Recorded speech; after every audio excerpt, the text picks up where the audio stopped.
Hello, and welcome to the Dissidents Podcast, where we talk about how we can strive for a world in which freedom and reason are at the forefront of all human society. All right, welcome to the Dissidents Podcast. You've got Nafees Alam and myself, Jennifer Richmond, today.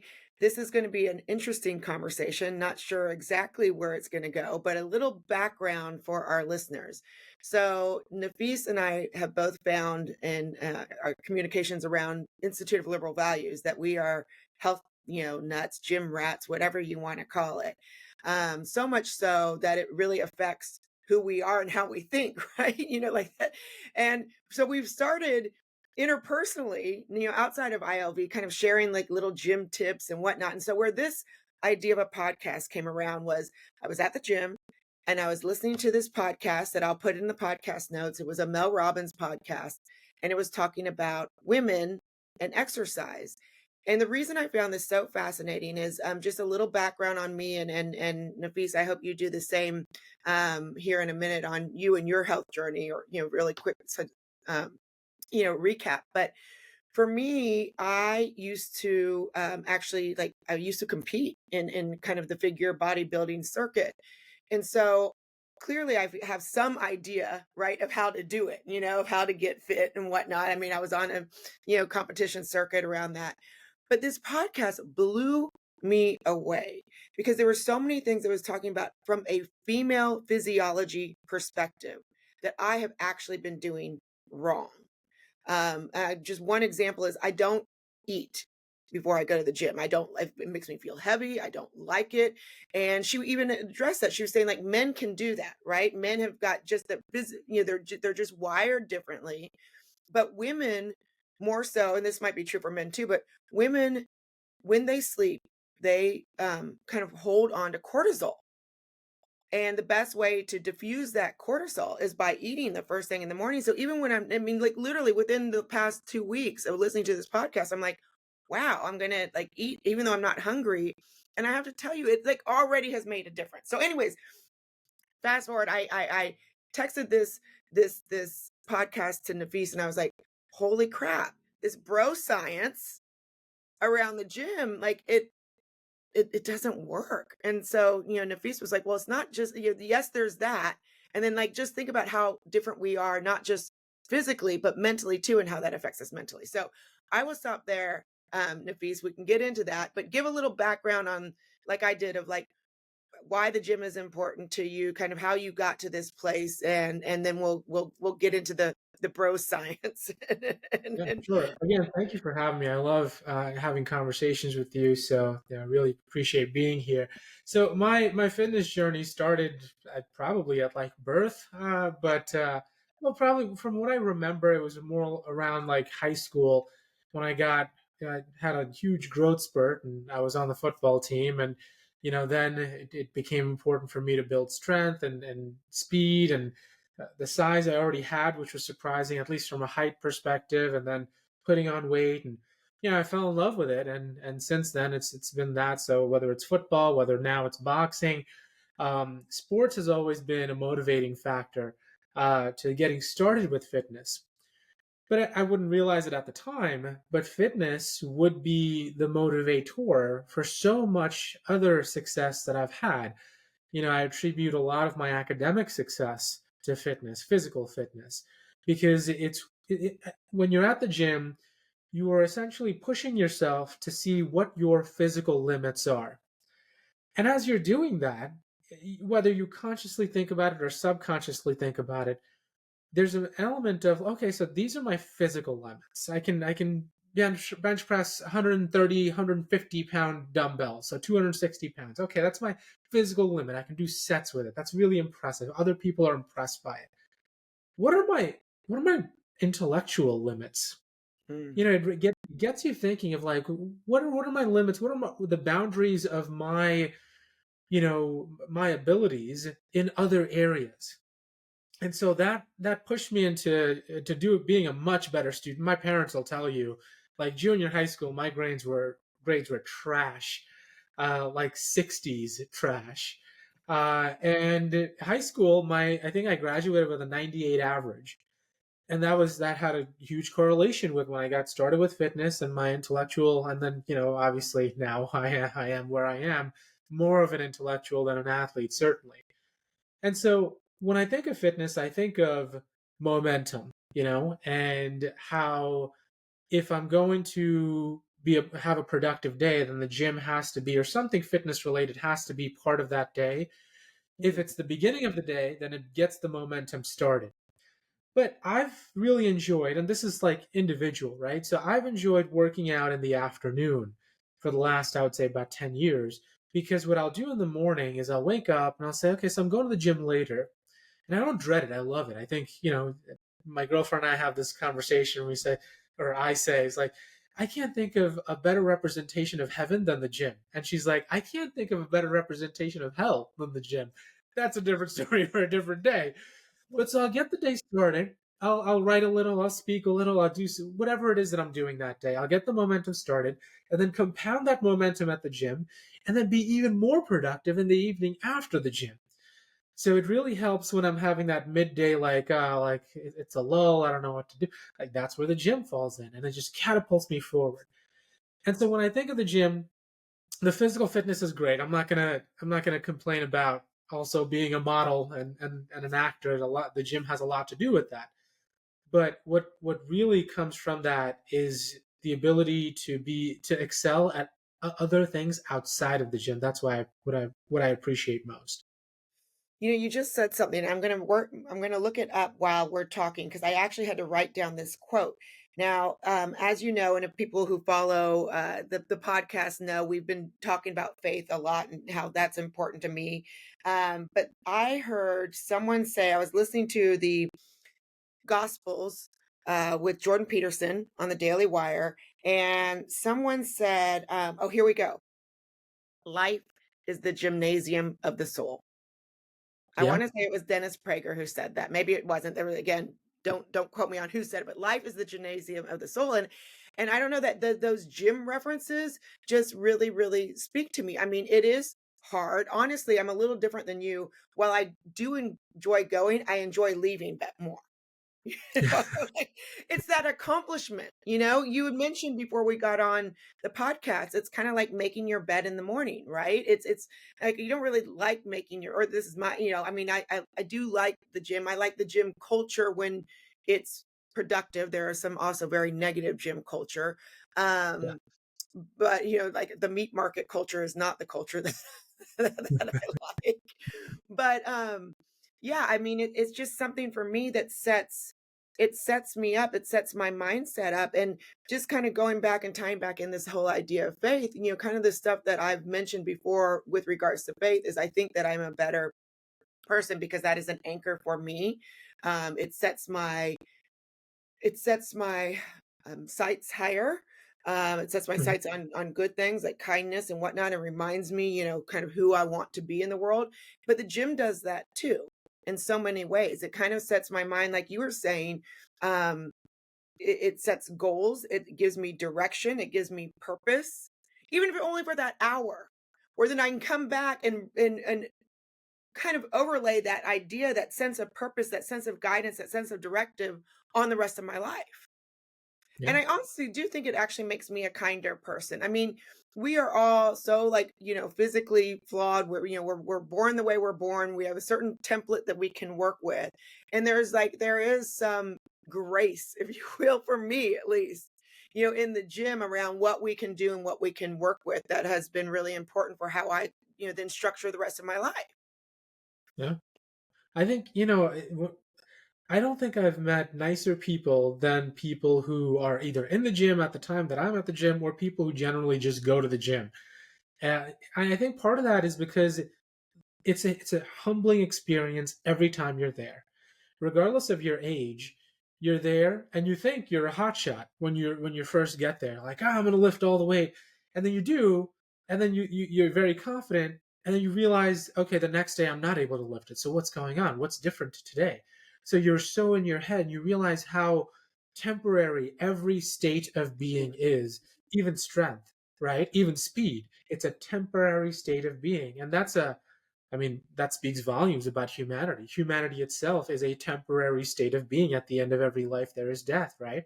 So it forces us to appreciate like a new PR that I'll hit and like, okay, so this might not happen tomorrow. This might not happen ever again. So it's important to cherish it because it is a temporary moment in time. And then you realize others are having their own temporary moments in time, and you're so inspired by that. They're also seeking their temporary high and celebrating their own success, walking around and just listening to their music in the gym. And then you copy and paste that over into the rest of the world, and you realize that everyone realize, well, again, subconsciously or conscious, I don't know too many people consciously just walk around talking like this, but I'm sure they subconsciously realize that every state is a temporary state.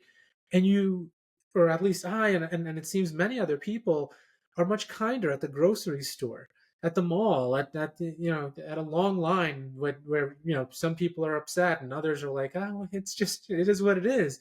We're realizing that it's a temporary state. So I think the lessons that you learn in the gym, working out, the lessons that you learn through fitness are so copy and pastable into other parts of life that it forces you to appreciate yourself as a human being and others as part of humanity.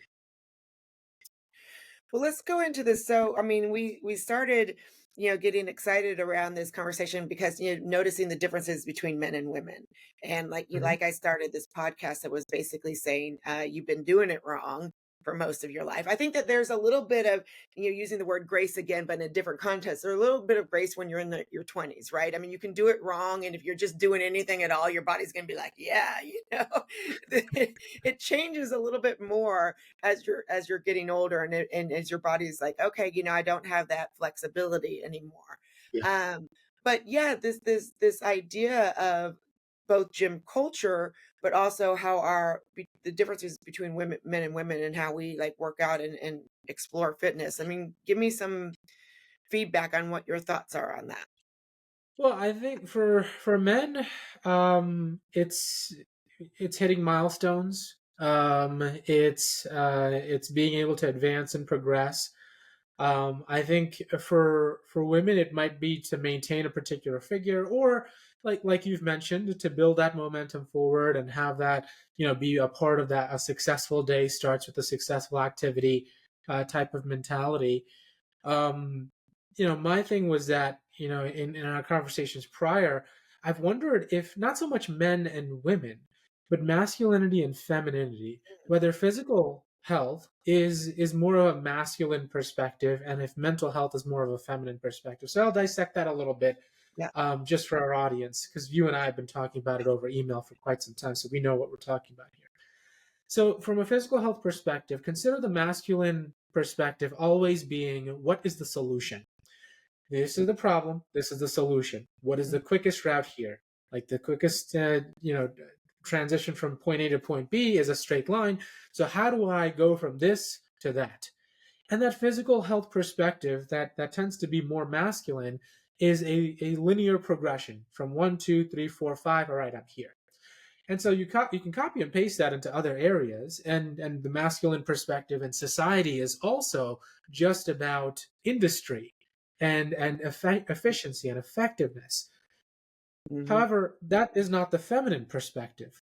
The feminine perspective is more about slowing down, caring for people, spending more time doing something than you might need to, but it's still worth doing, right? So that's why when I talk about physical health, I question whether that's a masculine perspective, and females, women can have a masculine perspective too. I'm a man in the field of social work, so you can bet that I have a feminine perspective, and I have a feminine tendency, in the way that I practice mental health, because mental health is not a linear thing. So I question if mental health is more of a feminine perspective, which I'm happy that I have that ability as well. In which case, I'll talk about emotions with my clients, whether men or women. I'll talk about, process.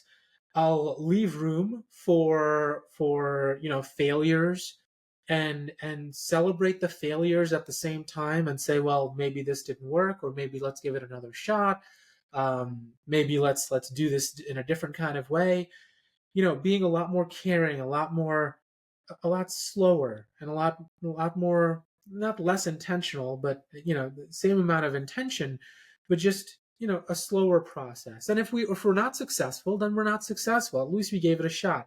That is not the masculine perspective. The masculine perspective is the job needs to get done, it's going to get done. Mhm, Whereas the mhm. feminine perspective is like, the job couldn't get done this way. Let's figure out if it can get done that way. Or maybe let's figure out a different job to do altogether. Neither perspective is worse than the other or better than the other. So hopefully our audience understands that this is not, this is better than that. Masculinity is better than femininity. Nothing could be further from the truth. But there is that element of just, what perspective it brings, whether physical health is more masculine and mental health being more feminine. So many things came to mind as you were talking about that. First of all, I had to take notes so that I could keep well, actually, no, let me go here. I had to take notes because talking about female, femininity and masculinity and the way our brains work.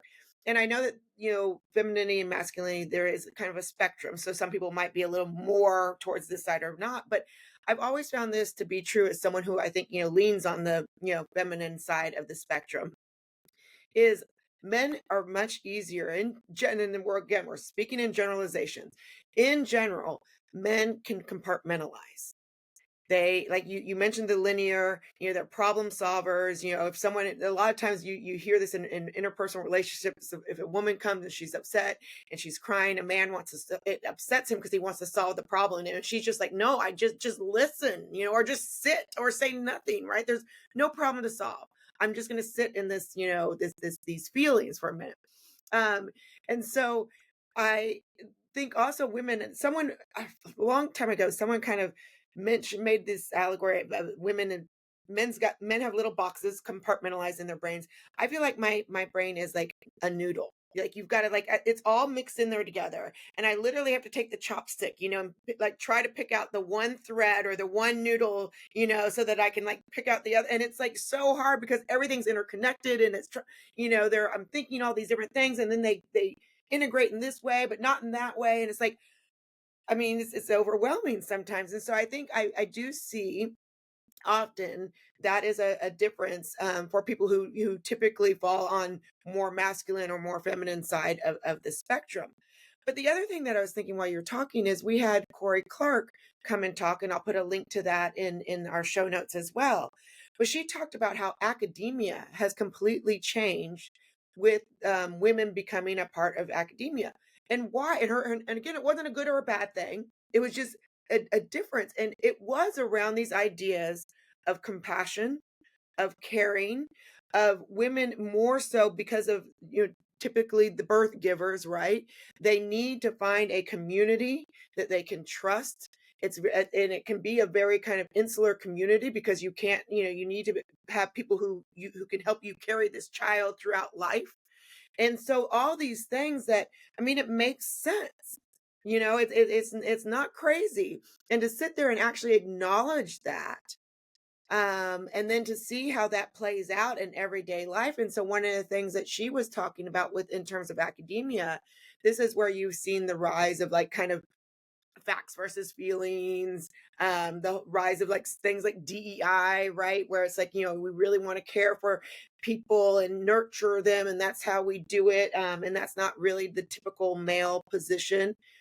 And it's so cool because to me, I've always been of the opinion of recognizing these differences, but they're not better or worse, right? I mean, in some cases they could be better or worse, but when you actually recognize them and you work with them together, I mean, the outcome could be amazing. We need both sides of the spectrum actually working together. Um, so those are kind of my initial thoughts around that in terms of bringing it back to kind of the gym, if you will. Um, I mean, I'm still kind of noodling, if you will, around what that means about doing it slow and having. I always felt for me, having a goal in the gym, like so, for example, an event that I could compete at was really helpful in terms of motivation. But and this is more also because I'm getting older. The whole idea of PRing is not. that finding that one, like the one time I can, push this mountain, this is my max weight or whatever, is really less important. It's more the journey for me. It is more about taking care of my mental health than it is actually taking care of my physical health right now. And so I don't, even though there's goals still involved, it's not linear like you were talking about. Like I identified with what you were saying, how it's like more of a slow process with regards to Yeah. physical fitness. Well, for me, it's the longest relationship you'll have with anyone is with yourself. And so the gym allows me the opportunity to really understand where my body is at that very moment. And sometimes my neck will hurt, my lower back will hurt, but only after I do a certain exercise, I'm like, oh, okay, so this part of my body just wasn't feeling well today. And I wouldn't know it unless I was in the gym figuring out what I can do. So I'll be kind to myself, and I'll only try for PRs when every part of my body, after the first set or two, feels good enough to try something, a little bit more, let's say. So it's a practice in self-awareness is what I consider the gym. And that's why, like right now at this age, I can't go to the gym every day. My body would fall apart. So I go every other day. And so the days that I don't go to the gym, there's that not being distraught necessarily, but just like, oh, well, I wonder what I would have been doing if I were at the gym today. So I miss it. And I'm like, it's kind of silly, but I'm like, I wonder if the weights miss me as much as I miss the weights. So I know they don't, but it's so I think that, and then on gym days, I'll wake up in the morning and say, all right, great. Like, how's my body feeling, and do I think that I can push myself here? Now, I can't stress the part outside of the gym enough because that's exactly what I'm doing when I'm not at the gym too. Mhm. I'll wake up in the morning, or whenever, like after I do whatever I have to do, or just like have a chill morning, and then I say I'll get a late start to my day. I'm gonna have a softer kind of day. Whatever I'm doing, it's a matter of self awareness, and it's that running that diagnostic test physically at the gym is the same thing as running a diagnostic test mentally and intellectually, emotionally in real life, and asking yourself, am I in a mental headspace for me to have a difficult conversation with my girlfriend today? And Mhm. the answer might be no. Maybe I had a bad night of sleep, bad dreams, or maybe a bad day at work. And so having that self awareness, but understanding that self awareness is important in order to make important decisions in life, comes from understanding that self-awareness is important in the gym in order to make important decisions at the gym as well. So it's just so many transferable lessons that you can carry over from the gym into real life too. And another thing that I can't stress enough is that it's a personal journey, and the way that I work out is very different from the way that other people work out, and they work out differently than I do. So some of the exercises that I do, you think that okay, he's going to break his back, but that's what I do, and that's I have a purpose to that. Other exercises that I do, some people will say, "Well, you're not going full extension. Why aren't you going full extension?" They don't say it to me because of the way that I look, but like I have had a couple of guys coming up to me in a very kind of way, saying, "Hey, I noticed you don't go full extension on your squats and sometimes on your bench." I'm like, why are you doing that? I'm like, well, I teach kinesiology. I've taught a couple of kinesiology courses. So not going up full squat, doing quarter squats or half squats means that you get about 70% of the benefits with about 2 to 5% of the injury risk.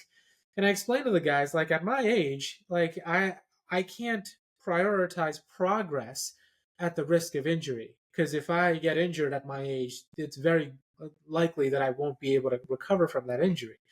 And so we shake hands, we go our separate ways, and then the next couple of days go by, I'll see them doing quarter squats or half squats because they want to protect themselves from injury as well.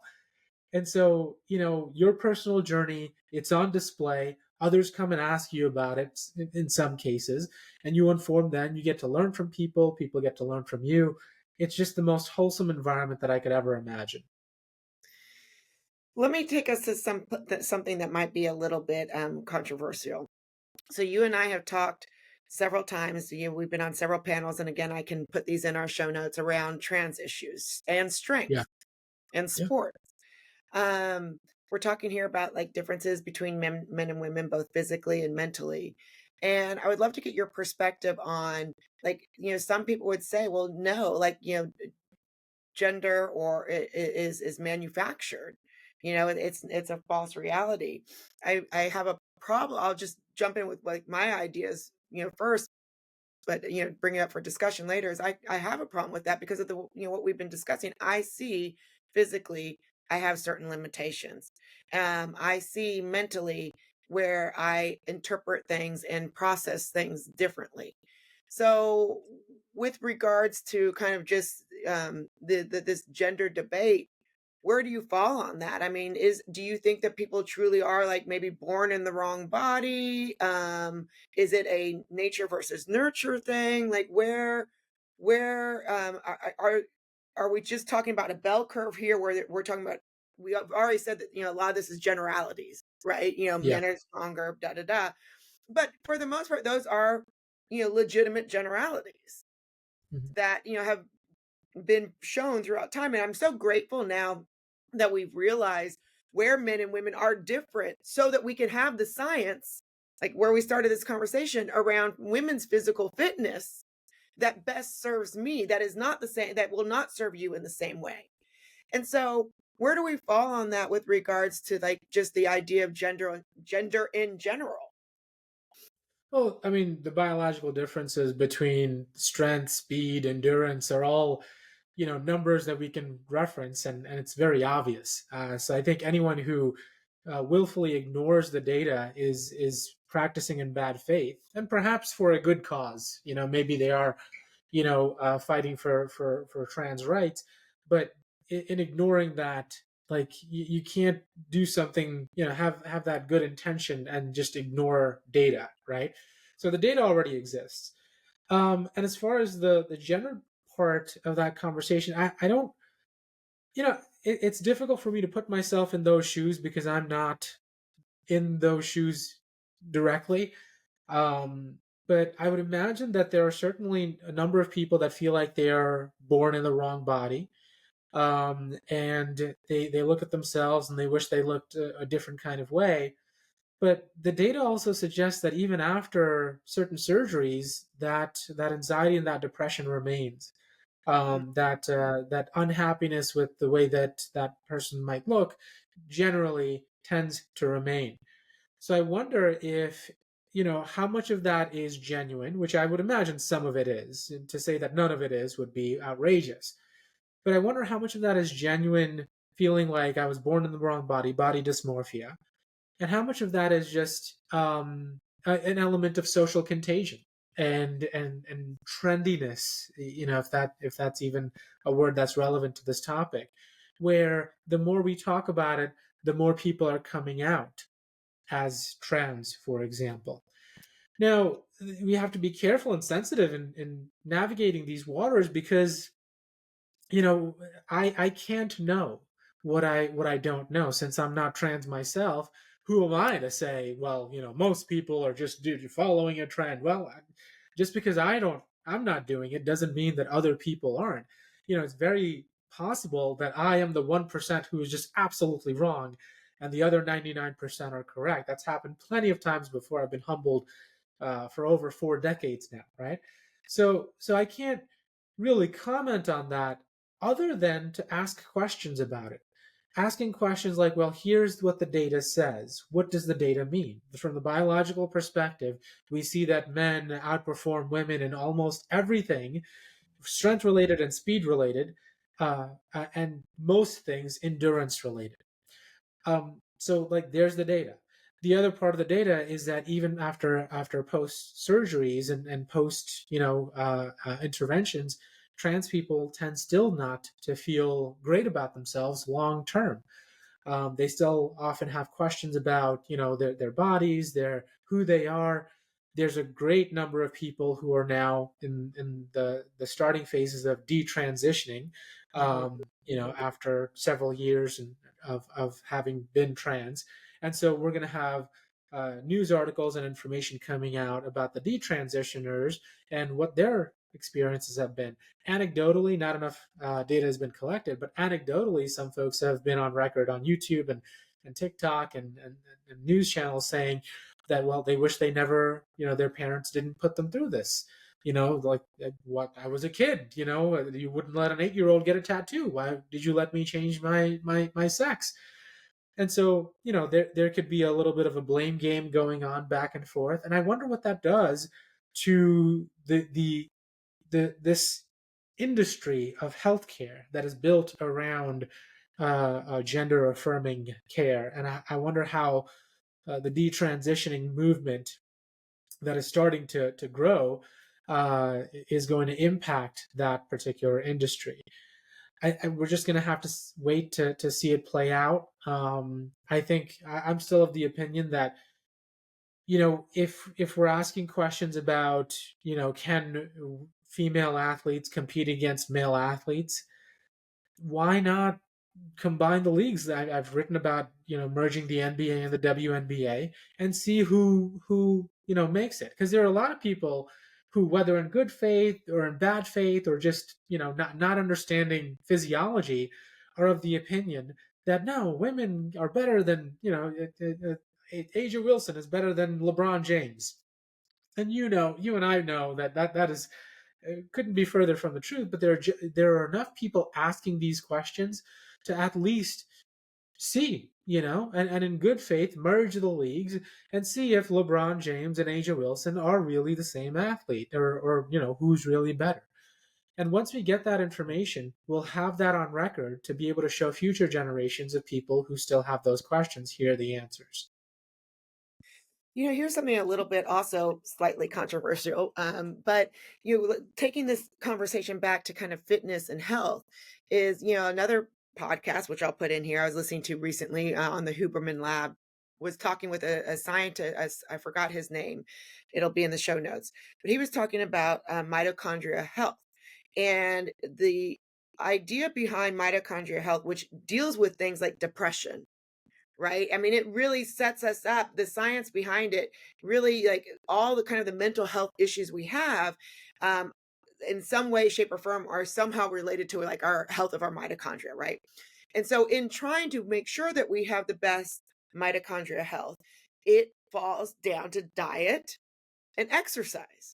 Right. Yeah. And so these ideas of depression, which may or may not, be related to trans, or, but what we've seen a lot of, I think one of the foundational factors that we see in a lot of the trans movement is there is a depression there, that they feel like they have, or in the wrong body, or whatever that might be, look like.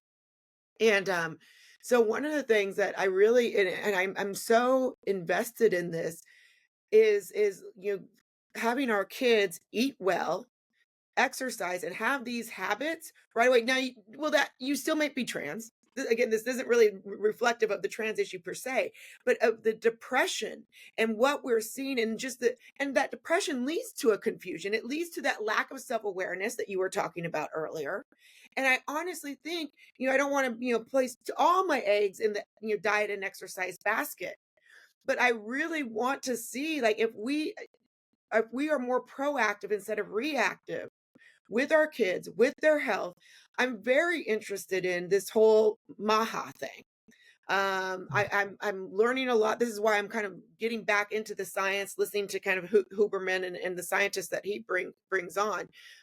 This is not to say that I support, RFK or anything like that, but to refocus on our health and to actually put the money in the research is something to me that's so exciting, because I do really feel, and this is a bit of a personal story, but after listening to one of these podcasts, I reached out to a cousin of mine who has become a vegan. Now, my understanding of the story, and I might be wrong, is that he became a vegan because of my sister. My sister was anorexic.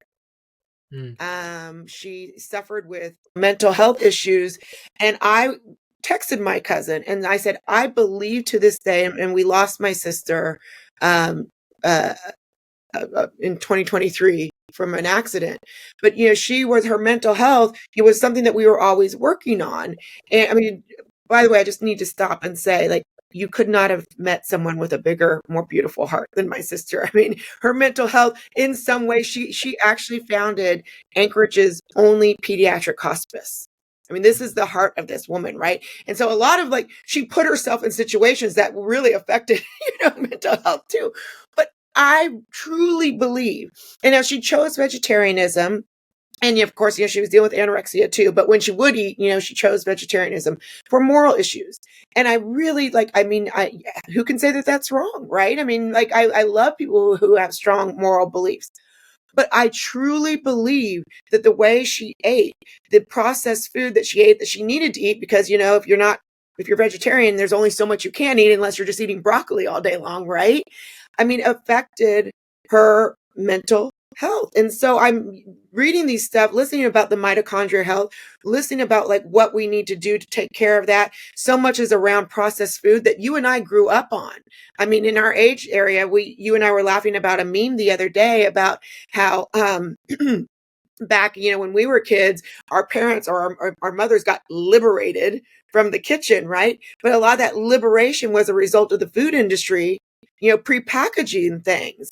And not to say that cooking, by the way, I think men who cook are super sexy. So I'm not saying that cooking is a woman's job or a men's job, but as a result of, kind of these trends, we got away from these ideas of eating healthy.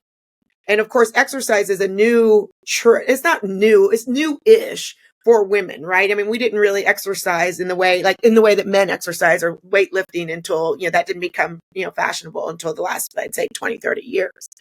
But yeah, I really feel like some of the issues that we're dealing with, whether it's depression and trans issues or depression in general, or just mental health, is a result of bad habits that we didn't necessarily choose. Some of them were thrusted upon us, but I don't even know where I'm going with that necessarily, except for as a statement. Pick up the thread, pick up the noodle thread. Yeah. I think it's, from a dietary perspective, I wonder about humans because Jordan Peterson talks about being a literal carnivore, and his health and his daughter's health got much better when they went in that direction. And I'm sure, there are people that are healthier as vegans or vegetarians or omnivores or carnivores.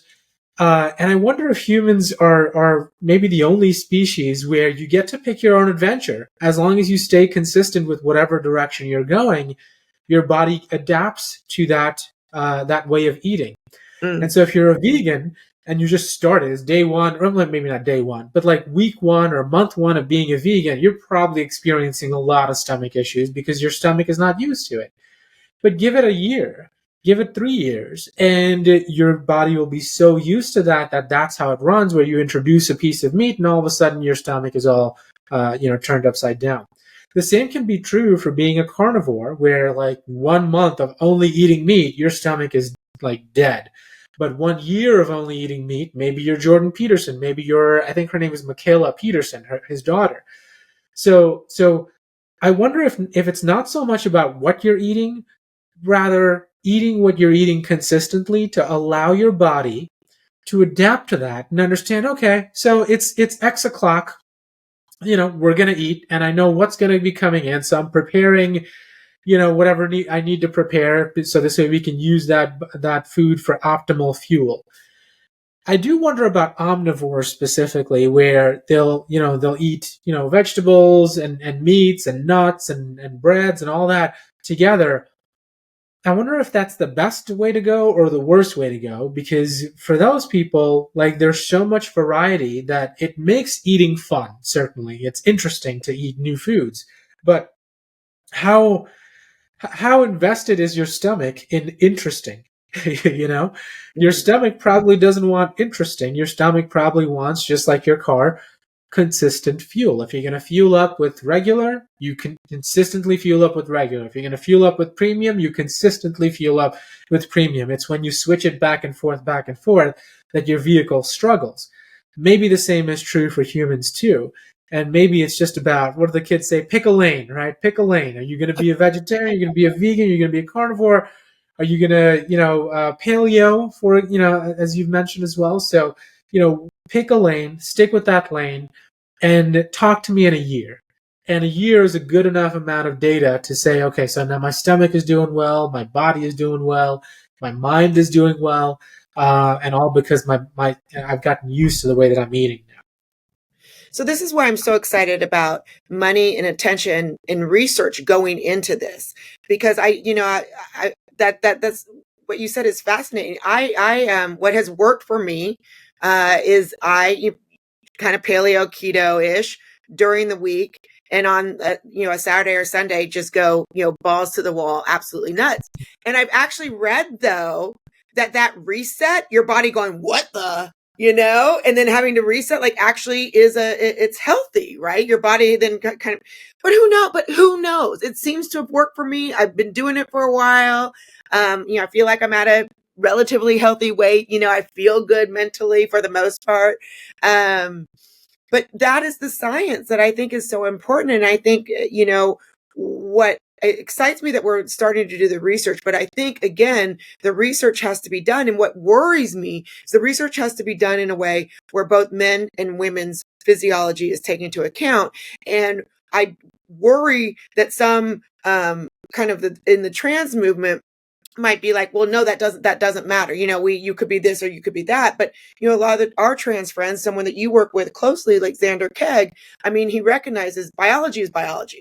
You can say that you can feel like you're a woman, you can feel like you're a man, but if you got the parts here, biology is biology. And I think from a scientific perspective, I'm excited about the new research, but I really am excited for them to pay more attention to biology, because again, that as we started this conversation, and I've referenced on several occasions, what started this between you and I is like realizing, holy crap, my body is not yours. And I've been kind of doing, even though I'm, a fitness buff, if you will, I've been doing it wrong. And it's new science that's telling me that.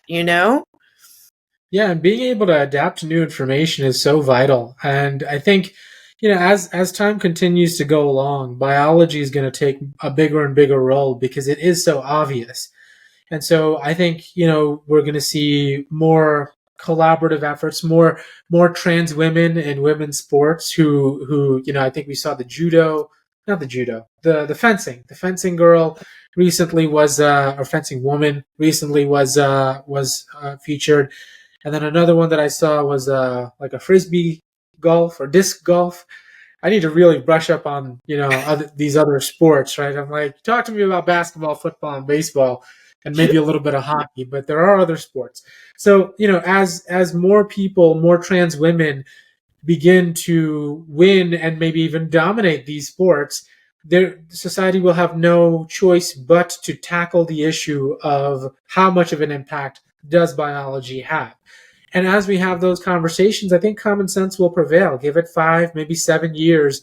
I don't think that there's anyone who's going to make claims like Blossom on Piers Morgan, who said, yeah, combine, men's and women's sports. And she even said combine, Special Olympics with the regular Olympics.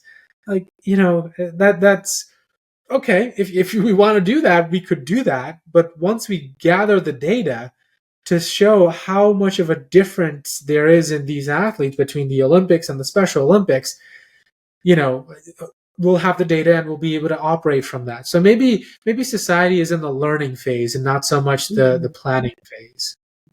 What a positive way to look at that. I mean, that talking about a silver lining. Maybe this is really moving us forward in science and in the research, and hopefully in a way though that we're able to have these conversations, based in like truth and fact, and truth and fact, but also compassion and care. Like, I get that you're different and you see things differently, but let's talk about the science here and see where we can kind of make it so that it's good for everyone, Yeah.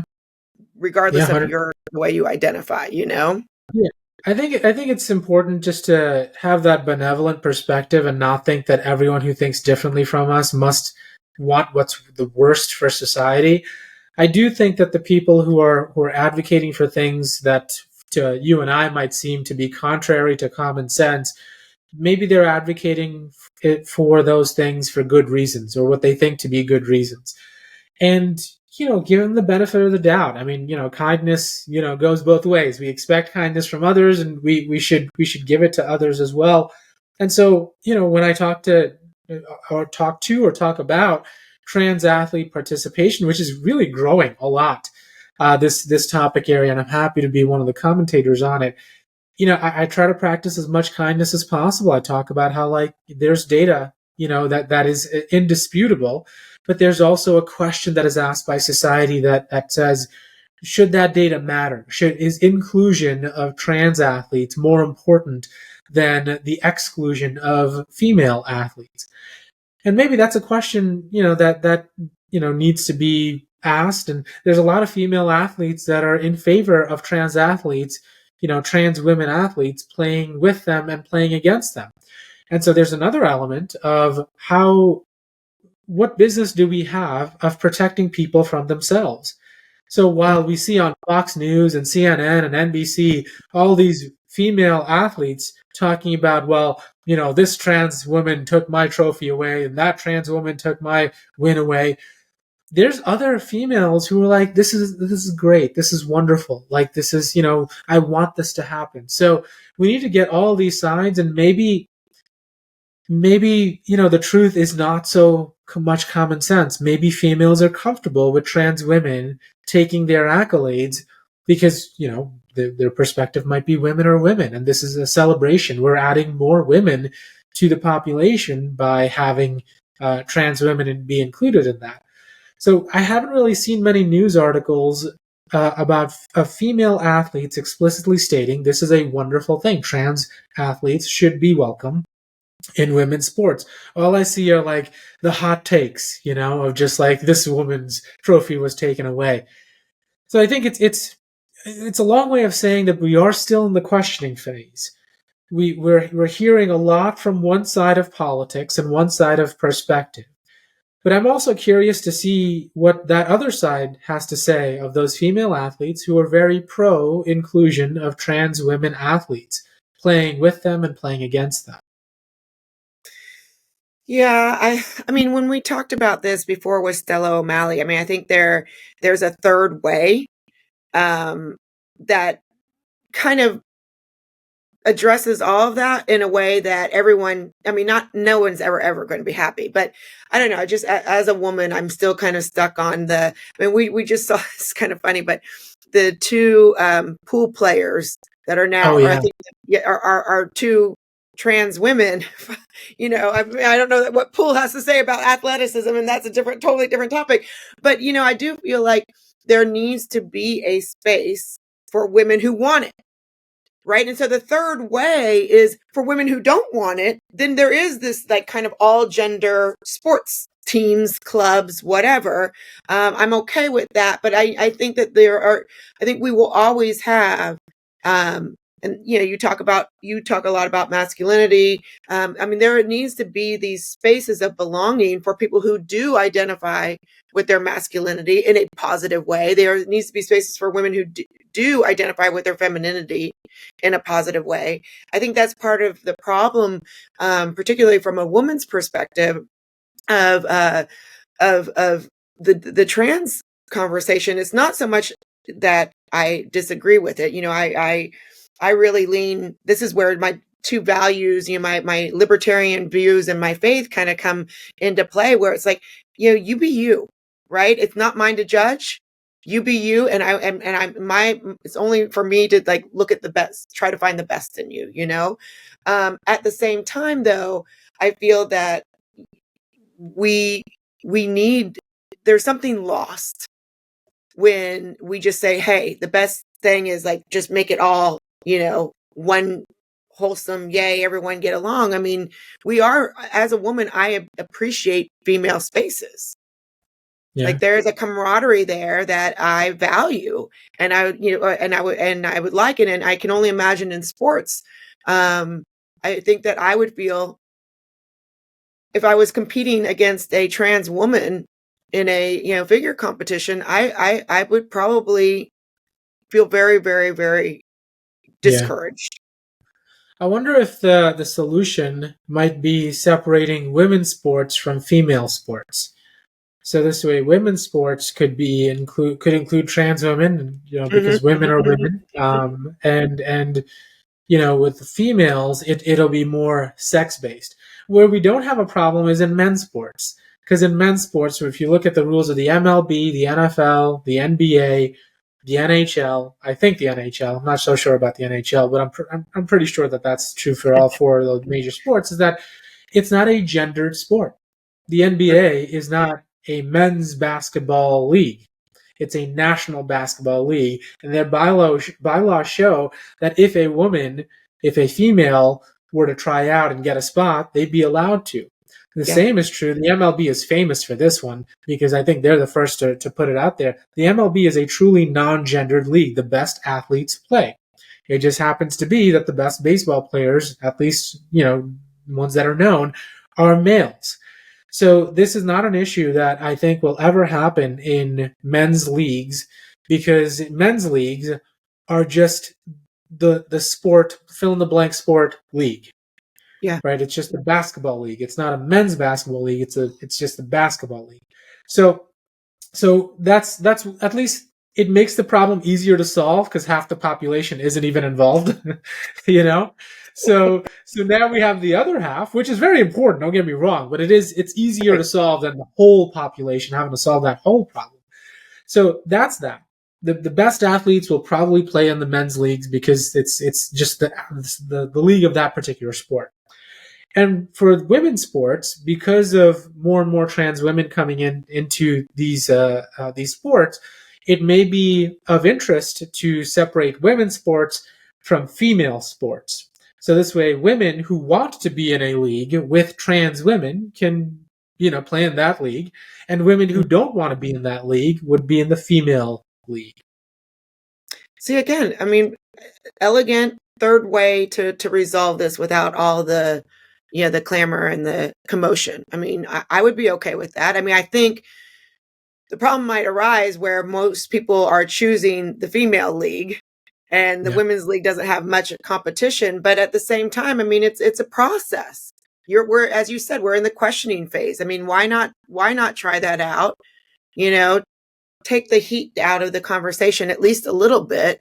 Some people are always going to get heated because that's, they thrive on that because they're not going to the gym and getting their aggression out and they're not eating well. exactly. Start the day the right way, with the eating right, eating consistently, whatever right might mean to you. Going to the gym, having that self awareness, pushing yourself physically, pushing yourself intellectually, and learning more about yourself emotionally and mentally. And then you're able to come to the table in good faith. Yeah, all problem solved, problem solved. See, we just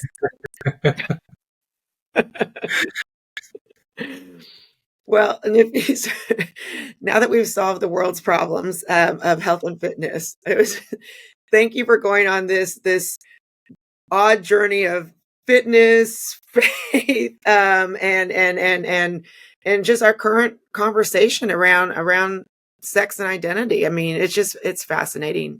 I'm so grateful to be able to have someone that walks this journey along with me. Absolutely. Thank you for having me. I love having these conversations. You never know what direction they're going to go, so that's why we never title these before we record. So it really is wonderful to have these genuine organic conversations, and I'm hopeful that the audience will appreciate our conversation as much as I have. Me too. And actually, a call to action for our audience is, if you like this or if you want Nafees and I to talk about something, play out one of these themes a little bit more, let us know because clearly we like to have this conversation. So let us know what you think in the show notes and we'll see where we can take it next. Yeah, All right, Nafees, have a fabulous weekend. It was good to see you. Thank you for your patience with me. absolutely. Thank you. Have a great weekend. All right, I'll talk to you soon. Thank you for listening. Please consider donating to the Institute for Liberal Values, a 501c3 nonprofit organization at ilvalues.org.